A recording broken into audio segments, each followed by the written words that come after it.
International social media Patel Prahlad भाई subscribe करो, share करो, लाइक करो, कमेंट करो।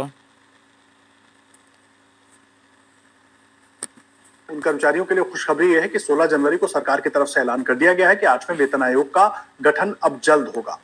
और देखिए, नियमों के अनुसार अगले साल यानी कि 2026 में 8वें वेतन आयोग को लागू हो जाना है। अभी तक के जिस तरह के नियम रहे हैं, अब ये जो वेतन आयोग गठित होगा, ये अपने तमाम रिसर्च करेगा, उसके बाद अपनी सिफारिशें सरकार को सौंपेगा, सरकार उन सिफारिशों पर अपनी चर्चा करेगी, उसके बाद उनको लागू करने पर आगे विचार किया जाएगा। 8वें वेतन आयोग में जब हम पहुंचेंगे तो कितना परिवर्तन केंद्रीय कर्मचारियों की तनख्वाह में, पेंशन में होगा, कितना फायदा दिखेगा समय के हिसाब से, और अगर 7वें वेतन आयोग और वर्तमान परिस्थितियों को कंपेयर करके देखें तो क्या कुछ बदलाव हो सकते हैं, और खास करके अलग अलग जो कर्मचारी संगठन है उनको क्या लगता है कि क्या कुछ बदलाव होना चाहिए, ये जानना समझना बहुत जरूरी है, क्योंकि ये खबर आम जनमानस से जुड़ी हुई है। इसीलिए हमें लगा कि इस पर तमाम संबंधित लोगों को जोड़कर उनके साथ चर्चा जरूर होनी चाहिए, ताकि जो भी सरकारी कर्मचारी हैं, पेंशनर्स हैं, जो ये जानना चाह रहे हैं कि 8वें वेतन आयोग में उनके लिए क्या कुछ खास हो सकता है और किस फॉर्मूले के तहत सरकार आगे बढ़ेगी, क्या उनके लिए ज्यादा फायदेमंद होगा 7वें वेतन आयोग से 8वां वेतन आयोग, और कितना ज्यादा होगा, वो समझना बहुत अहम है। इसलिए उन तमाम लोगों को हमने जोड़ा है। हमारे साथ इस पर बात करने के लिए all India NPS employees federation अध्यक्ष डॉक्टर मंजीत सिंह पटेल जुड़ गए हैं। हमारे साथ मेरे सहयोगी जुड़े हुए हैं जितेंद्र भारद्वाज जी। आप दोनों का बहुत बहुत स्वागत है। जितेंद्र, सबसे पहले मैं आपसे शुरू करूंगा, क्योंकि 16 जनवरी को देखिए केंद्रीय मंत्री अश्विनी वैष्णव ने इस बात की घोषणा की है। क्या कुछ एक तो पूरी बात उन्होंने कही, और किस तरीके से अभी तो गठन का ऐलान हुआ है, कितना वक्त लगेगा, सदस्य चुने जाएंगे, सब कुछ होगा, औपचारिक तौर पर कब तक जो 8वां पे कमीशन यानी कि वेतन आयोग है वो काम करना शुरू करेगा इस दिशा में? हाँ, देखिए आदर्श, इसमें कर्मचारी करीबन 2 वर्ष से ये कहिएगा कि पिछले साल के स्टार्टिंग में और उससे पहले इसकी डिमांड कर रहे थे कि 8वें वेतन आयोग का गठन किया जाए, क्योंकि पिछले वेतन आयोग की जो सिफारिशें हैं वो 2016 में लागू हो गई। तो 10 साल के बाद वेतनमान रिवाइज होता है। तो अब की बारी थोड़ा सा पिछले साल तो काफी सारे जितने भी लगभग डॉक्टर पटेल के संगठन हैं, चाहे जेसीएम है, चाहे फेडरेशन अलग अलग है, और रक्षा सैनिक कर्मचारियों का संगठन है, सभी ने एक स्वर में ये कहा था कि भाई अभी ये देर हो रही है इसमें, तो ये वेतन आयोग का गठन किया जाए। अमूमन क्या होता है अभी तक कि इसमें 2 से 2.5 साल लगते हैं। तो 2 से 2.5 साल में इसके सारी प्रक्रिया में करीबन 2 से 2.5 साल लगते रहे हैं। जिस तरीके से कल हम एआईडीएफ के जनरल सेक्रेटरी श्री कुमार से बात कर रहे थे, तो जो उन्होंने एक बड़ी अच्छी बात बताई कि भाई, बोले कि पहले यदि हम देखें 7वें वेतन आयोग और 6ठे वेतन आयोग, यानी 7वां वेतन आयोग का जब गठन हुआ तो उससे पहले लगभग 2 वर्ष का समय लगता था अपनी रिपोर्ट देने में, और उससे उसके बाद यानी 7वें की मैं जिक्र कर रहा हूं, तो उसमें लगभग 18 महीने का समय कर दिया गया। लेकिन उसके बाद चूंकि ग्रुप ऑफ मिनिस्टर्स के पास रिपोर्ट जाती है, और उसके बाद भी उसको ये कहिएगा कि This AI Trade Finder will handpick you. फायदा मिलने तक, यानी उनकी सैलरी में इजाफा होने तक, उसमें 5-6 महीने उसको कई बार और लग जाते हैं। तो 2 से 2.5 साल का टाइम लगता था। अब की बारी क्या है कि ये बड़ी ही एक रोचक स्थिति है कि मोदी सरकार इसको कैसे करेगी, ये भी एक बड़ा सवाल है, क्योंकि 1 जनवरी 2026 से ये लागू हो जाना है। तो हमारे पास पूरा सही मायने में 365 दिन भी पूरे कंप्लीट नहीं है हमारे पास। तो लेकिन अभी जिस तरीके से कल मेरी कर्मचारी नेताओं से बात हुई तो उन्होंने कई सारी चीजें बताई कि देखिए, अब सारी चीज ऑनलाइन है। पहले क्या होता था कि जो वेतन आयोग गठन होता था, उसका चेयरमैन या मेंबर, वो 3 सदस्यीय 4 सदस्यीय भी हो सकता है, तो वे लोग अलग अलग जगह पर जाते थे। इसमें देशों के टूर भी शामिल होते थे कि किसी देश में मान लो अध्ययन करना है कि वहां पर किस तरीके का स्ट्रक्चर है, कर्मचारियों के लिए कैसे वहां वेतनमान लागू होता है, उसमें कौन कौन सी बातों का ध्यान रखा जाता है। तो अब वो सब चीजें नहीं है, अब कहीं जाने की जरूरत नहीं है, अब सारी चीजें ऑनलाइन उपलब्ध है।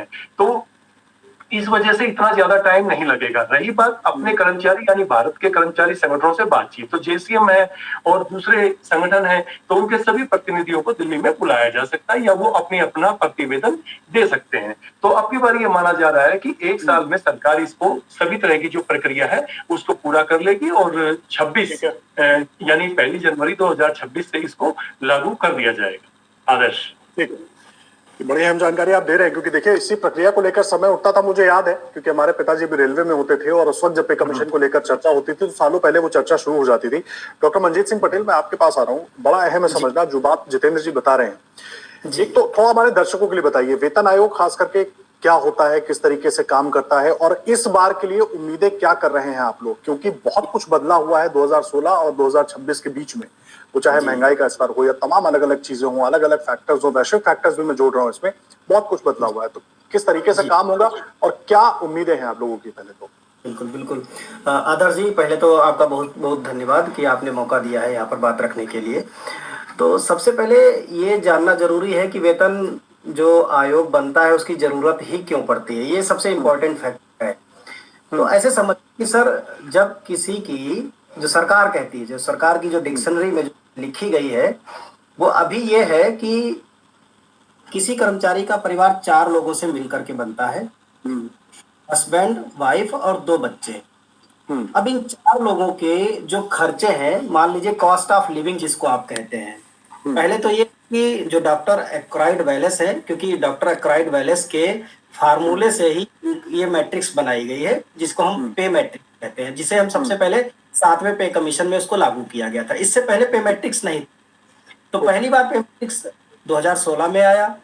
अब पे मैट्रिक्स की सबसे बड़ी खूबी यह है कि वो क्या करता है कि 4 लोगों के परिवार का निकालता है प्रतिदिन का खर्चा मिनिमम कितना है। उसमें फूड है, में आपका प्रोटीन होगा, फैट होगा, मिल्क प्रोडक्ट्स होंगे, आपका लिविंग स्टेटस है, एजुकेशन, इंटरटेनमेंट है। इन पर सब मिला के आज के सिनेरियो में एक अच्छी लाइफ जीने के लिए और इन सब चीजों को पूरा करने के लिए जो खर्चा आता है, इसमें कैलोरी को 2700 कैलोरी को मानक माना गया है। उसको निकाल करके लेवल 1 का एंट्री पे लेवल तैयार किया जाता है, जो आज की डेट में 18,000 रुपए है। फिर क्या कहते हैं कि जैसे जैसे महंगाई बढ़ती है, वैसे वैसे हर 6 महीने के बाद डीए बढ़ाया जाता है, जिसको हम डियरनेस अलाउंस कहते हैं, वो कर्मचारियों का बढ़ता रहता है। और 1 साल के बाद इंक्रीमेंट देते हैं, उसे एनुअल इंक्रीमेंट कहते हैं। वो 3% का, वो एकदम फिक्स है, हर लेवल में वो फिक्स है, पहले से डिसाइडेड है। लेकिन होता क्या है कि ये जो परंपरा चलती रहती है, इन्फ्लेशन और डीए में जमीन आसमान का अंतर हो जाता है 10 साल में। गैप को पूरा करने के लिए हम पे कमीशन लाते हैं। वो पे कमीशन एक तरह से इस गैप को भरने का काम करता है।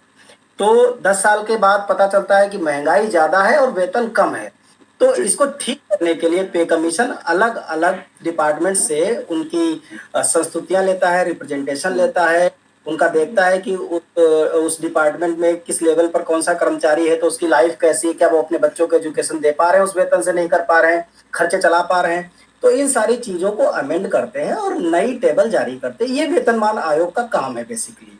ठीक है। तो अब क्या करते हैं, अब पे मैट्रिक्स जो अभी जितेंद्र जी बात कह रहे थे कि पहले जाना पड़ता था, फिजिकली करते थे, जाते थे, कई कई महीने लगते थे, कई कई साल लग जाते थे। फिर जो भी संस्तुतियां, जो भी सजेशंस, सिफारिश जारी करती थी कमेटी, कमीशन, सरकार मानना ना मानना वो सरकार के पाले में है।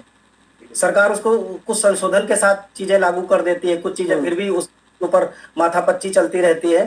तो अब क्या है, ऑनलाइन वाला हिसाब किताब हो गया।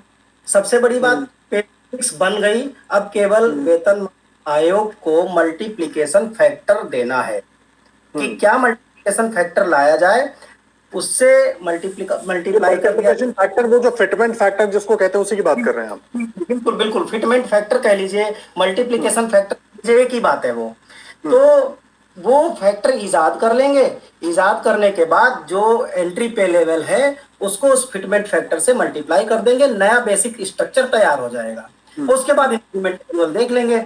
मेन चीज है, डीए सरकार 0 कर देगी उस समय, एचआरए तय करती है, ये वेतनमान आयोग का काम है। ग्रेच्युटी को रिवाइज करती है, तो कितना रिवाइज करती है ये इंपॉर्टेंट है। स्पोर्ट अलाउंस अब कितना रखती है वो इंपॉर्टेंट है। जो अलग अलग डिपार्टमेंट हैं उनके अलग अलग भत्ते हैं, उनको कैसे निर्धारित करती है, इस पर ज्यादा माथापच्ची का काम है। तो मुझे लगता है कि पहले के मुकाबले आज के टाइम पर 7-8 महीने सफिशिएंट है वेतनमान आयोग को अपना काम करने के लिए। हमें 2026 में अगर वो ठीक से काम करें तो 1 जनवरी 2026 से वेतनमान आयोग का पूरा लाभ मिल सकता है।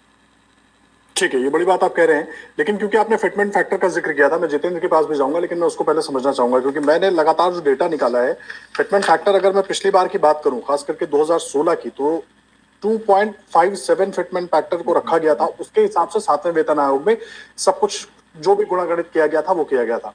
इस बार एक तो उम्मीद आप लोग किस तरीके से कर रहे हैं, क्या होना चाहिए, क्या 2.57 से ऊपर होना चाहिए, या वर्तमान परिस्थितियों के हिसाब से 2.57 से कम भी हो सकता है? ऊपर होगा तो शायद सबको मंजूर भी होगा, कम होगा तो क्या उस पर सवाल भी उठेंगे? ये परिस्थिति जरा मैं समझना चाह रहा हूँ। आदर्श जी, बहुत बहुत बहुत सेंसिटिव सवाल है और बहुत इंपॉर्टेंट है ये बात। देखिए, सबसे पहली बात कि फिटमेंट फैक्टर, पहले तो मैं आपको बता दूं कि 2.25 से कम हो ही नहीं सकता। उसकी वजह है, जो आदमी रिटायरमेंट की कगार पे है, 20 साल 22 साल 25 साल की नौकरी कर चुका है, वो ऑलरेडी 2 पॉइंट समथिंग वो फिटमेंट फैक्टर के ऑलरेडी दायरे में है। मतलब मेरा कहने का मतलब है कि किसी आदमी ने 50,000 रुपए की बेसिक सैलरी पे नौकरी शुरू किया था, आज डियरनेस अलाउंस का 53% है, एक साल में कम से कम 6% और बढ़ जाएगा और एक इंक्रीमेंट बढ़ जाएगा, तो इसका मतलब कि 10% से ज्यादा अभी सैलरी और बढ़ जाएगी। तो आप ये समझिए कि उसको जब 20 साल हो चुके हैं नौकरी करते करते, तो 20 साल में करीब करीब 3 गुनी उसकी सैलरी हो चुकी है एक तरीके से। तो वो जो फिटमेंट फैक्टर की जो आप बात कर रहे हैं, अगर हम नए फिटमेंट फैक्टर से मिनिमम रिप्लेस करके देखते हैं तो वो 2.25 तो मिनिमम पर वो ऑलरेडी है।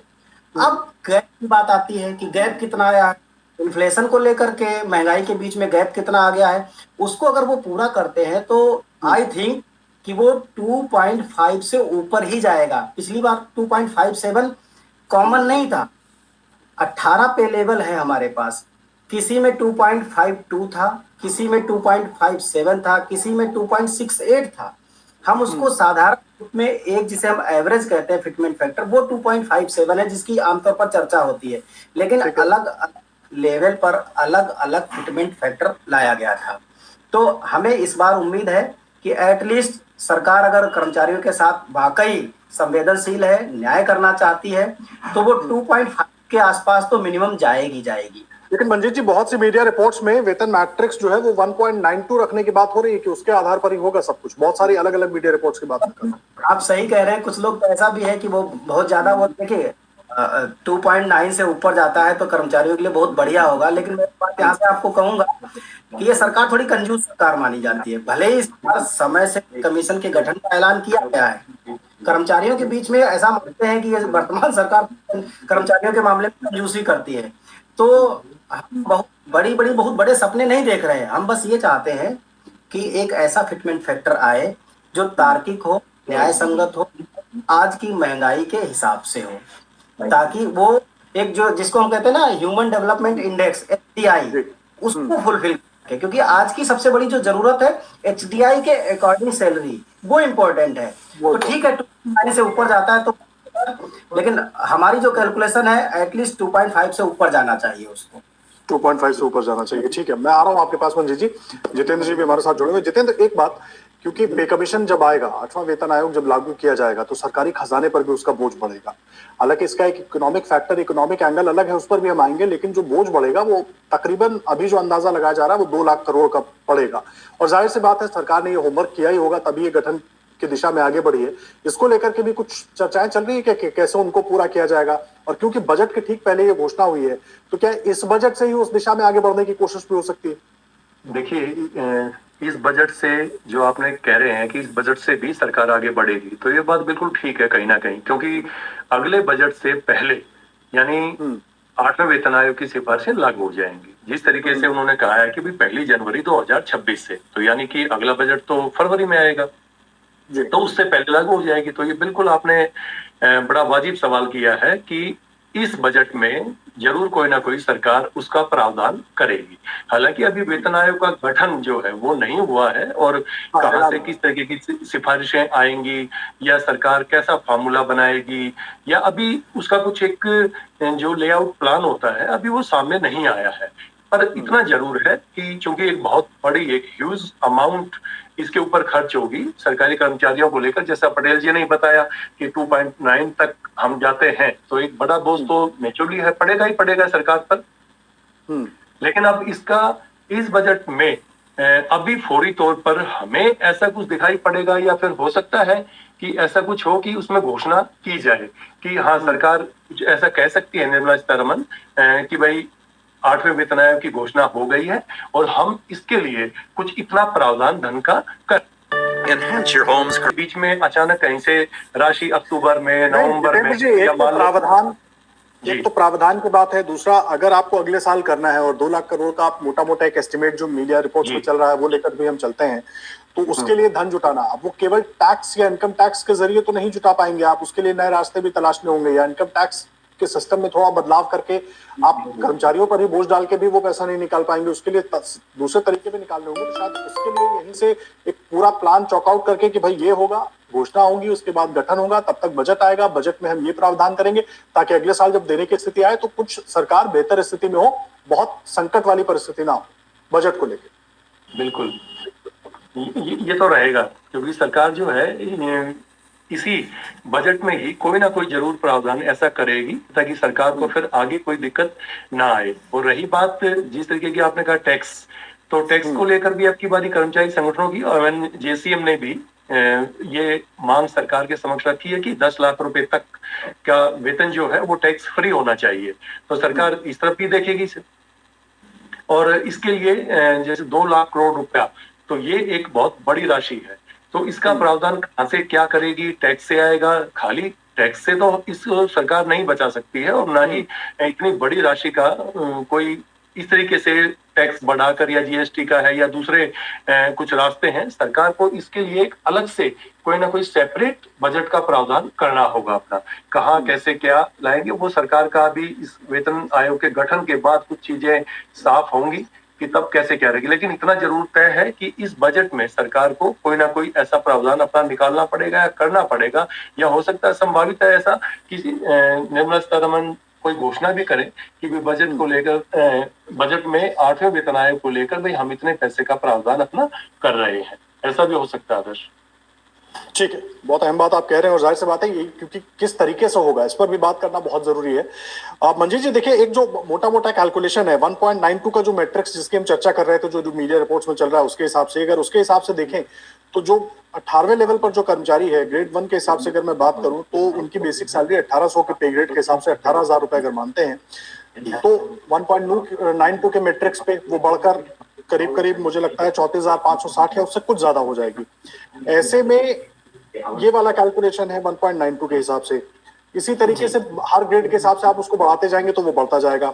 तो जो हमारी डिमांड्स है एम्प्लॉइज एसोसिएशन की, आप लोगों की जो डिमांड्स है, एक तो उसके हिसाब से, दूसरा अगर उसके साथ टैक्स को लेकर कुछ प्रावधान एक्स्ट्रा किया जाता है, क्योंकि बजट भी अब सामने है, चर्चाएं बहुत सारी चल रही हैं कि आखिर इतना पैसा आएगा कहां से, तो उस सूरत में किस तरीके से आप लोग बातचीत के जरिए आगे बढ़ने की कोशिश करेंगे ताकि रास्ता सही निकल सके, एम्प्लॉइज का भी फायदा हो, क्योंकि देश भर के केंद्रीय कर्मचारियों और पेंशनर्स की नजर इस पर लगी है, और सबसे ज्यादा क्योंकि पेंशनर्स, क्योंकि वो तो पूरी तरह डिपेंडेंट उसके ही भरोसे होते हैं। आज अगर मैं, क्योंकि यहाँ पर 2 तरह के कर्मचारी हैं, एक वो जो 2004 से पहले के हैं और एक वो जो 2003 के बाद के, तो एनपीएस एम्प्लॉइज है। अब देखिए एनपीएस एम्प्लॉइज में क्या है कि जो 10% के जो डिडक्शन है कर्मचारियों का, और उसके एवज में सरकार 14% का डिडक्शन अपना दे रही है, कंट्रीब्यूशन दे रही है। तो ओवरऑल मिलकर के पूरे देश के, चाहे वो सेंट्रल गवर्नमेंट एम्प्लॉय हो, चाहे स्टेट के एम्प्लॉय हो, और चाहे किसी भी स्टेट के ऑटोनोमस एम्प्लॉय हो, तो टोटल 91 लाख कर्मचारियों की संख्या है आज की डेट में। ये मैं इसलिए कह रहा हूँ कि ये सारे कर्मचारियों का जो एनपीएस का जो डिडक्शन है वो सेंट्रलाइज्ड प्रोसेस में है। मतलब भले ही वो गवर्नमेंट का एम्प्लॉय है, लेकिन उसका डिडक्शन और उसकी सरकार का डिडक्शन, उस पैसे का इन्वेस्टमेंट एक ही जगह है, वो सेंट्रलाइज्ड प्रोसेस है, सेंट्रल गवर्नमेंट के पास है, और वो पैसा जाता है आईसी, यूटीआई और एसबीआई के पास। आज तकरीबन 12,000 करोड़ रुपए हर महीना इन्वेस्टमेंट हो रहा है। तो आदर्श ये समझिए कि 12,000 करोड़ रुपए हर महीने का इन्वेस्टमेंट है, साल में और मोटा मोटा 1,44,000 करोड़ का इन्वेस्टमेंट है, और आज की डेट में 15 लाख करोड़ से ज्यादा का इन्वेस्टमेंट हो चुका है। अब मैं जो बात कहना चाहता हूँ, कर्मचारियों की एक डिमांड थी लंबे समय से, वो ये कह रहे थे कि हमारे कंट्रीब्यूशन पर हमको जीपीएफ के इक्विवेलेंट रिटर्न की या ब्याज की, गारंटीड ब्याज की हमें सुविधा दे दीजिए। सरकार एनपीएस में कर्मचारियों के अंशदान पर उसका जो रिटर्न रहा है सालाना कभी भी 9.5% से कम नहीं रहा है। तो पहला हमारी डिमांड 7.1 की है जो कि जीपीएफ में है। आप हमें गारंटी दे दो, जब कभी कम हो तो उसको दूसरी जगह से मैनेज कर दो। तो एक तो पैसा यहाँ से बच रहा है। दूसरी बात, सरकार का जो एक मुश्त पैसा जमा होगा, मान लीजिए मैंने 35 साल नौकरी की, 35 साल की में हर महीने सरकार ने 14% कंट्रीब्यूट किया। वो मार्केट में रिटर्न के माध्यम से जब मैं 35 साल के बाद रिटायर हुआ, मैंने 46 से ग्रेड पेपर नौकरी शुरू की थी, वो कम से कम भी होगा तो 4 करोड़ रुपए होगा गवर्नमेंट वाले कंट्रीब्यूशन की बात मैं कर रहा हूँ। हम ये कह रहे हैं वो 4 करोड़ रुपए आप अपने पास वापस ले जाओ। कि वो क्या होता है कि वो सारा पैसा या तो एम्प्लॉय या तो उसकी फैमिली या फिर जिससे वो एन्युटी प्लान खरीदा इस कंपनी से उसके पास चला जाता है। वो पैसा साइकिल प्रोसेस में गवर्नमेंट के पास कभी भी वापस नहीं पहुंचता है। तो सबसे बड़ा समाधान ये है कि सरकार ने 30-35 साल तक जो पैसा कंट्रीब्यूट किया उस पैसे को एक मुश्त ले ले वापस, और कर्मचारियों को गारंटीड पेंशन दे दे। जब तक जिंदा रहेगा मिलेगी, नहीं रह जाएगा तो फैमिली पेंशन वैसे ही 60% हो जाती है। फैमिली नहीं रही, स्पाउस नहीं बचा तो सारा पैसा सरकार का अपना खुद का हो गया, फिर कोई लायबिलिटी नहीं। तो वहां से हर साल आदर्श जी मोर 1 लाख करोड़ रुपीस का रेवेन्यू भारत सरकार जनरेट कर सकती है। तो ये 2 लाख करोड़ कोई बहुत बड़ी रकम नहीं है। साल में 1.5 लाख करोड़ तो हम कंट्रीब्यूट कर रहे हैं। ये बहुत मतलब सरकार के ऊपर इतना बड़ा बर्डन नहीं है जिसको हम फिगर के रूप में देख रहे हैं। आज भारत सरकार का बजट 55 लाख करोड़ से ज्यादा का है सालाना। तो उसमें आप देख लीजिए कि 10 साल के बाद आप पे कमीशन दे रहे हैं ना किसी को, तो 10 तक आप बजट लेकर के आए हैं 55 लाख करोड़ का, 40 लाख करोड़ का, 35 लाख करोड़ का, और अभी अगली बार आएगा तो 60 लाख करोड़ को बजट पार हो जाएगा। अभी जो आएगा 60 लाख डेफिनेटली ऊपर का बजट आएगा। तो उसमें 2 करोड़ कितना है बताइए आप? कुछ भी उसकी उस पैसे की इतनी बड़ी वैल्यू नहीं है जितना कि वो सुनने में लग रहा है आदर्श जी।